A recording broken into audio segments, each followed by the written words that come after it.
Je suis la lumière du monde. Jean 9, 5. Au commencement était la parole, et la parole était avec Dieu, et la parole était Dieu.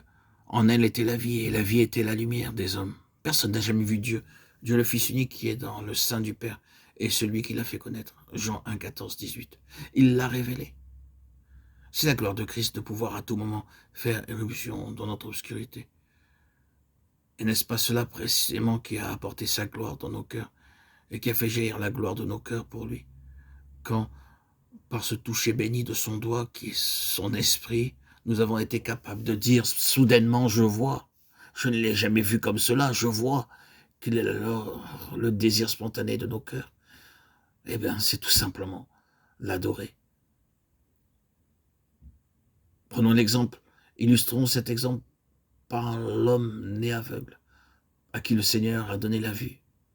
Et il lui a finalement posé la question, « Crois-tu au Fils de Dieu ?» Il répondit, « Et qui est-il, Seigneur, afin que je croie en lui ?» « Tu l'as vu, lui dit Jésus. Et celui qui te parle, c'est lui. » Et il dit, « Je crois, Seigneur. » Et il l'adora. Jean 9, 35, 38. Pourquoi adora-t-il? Parce que le Fils de Dieu était pour lui une seule chose, avec avoir la vue. Les deux choses allaient ensemble. Avoir la vue était lié à celui qui, lui ayant donné la vue, ne pouvait être autre que le Fils de Dieu. C'est ce que le Seigneur a signifié en ayant inclus cet incident dans cet évangile, dont le but entier est de témoigner que Jésus est le Fils de Dieu. Vous savez comment Jean conclut son évangile? Jésus a fait beaucoup d'autres choses. Si on les écrivait en détail, je ne pense pas que le monde même pourrait contenir les livres qu'on écrirait. Jean de 21 à 25.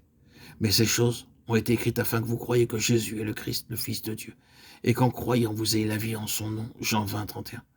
C'est l'objet de ce livre. Quand ses disciples lui posèrent cette question, « Rabbi, qui a péché, cet homme ou ses parents pour qu'il soit né aveugle ?»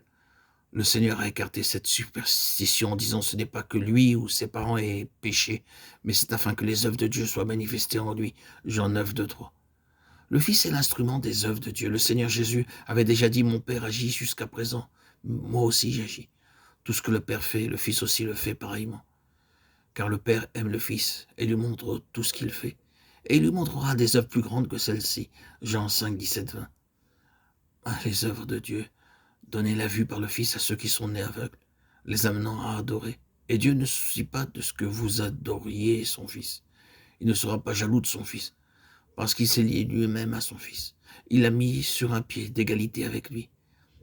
Et il l'a investi de ses propres droits et prérogatives. Adorer le Fils, c'est adorer le Père, parce que le Père et le Fils sont un. Que Jésus est le Fils de Dieu est prouvé par ceux qui reçoivent la vue spirituelle. C'est la gloire de Christ de pouvoir le faire en amenant, comme nous le disions, à adorer. C'est une grande chose de le réaliser, mais si ce n'est qu'un peu, c'est une grande chose de le réaliser, même si ce n'est qu'un peu.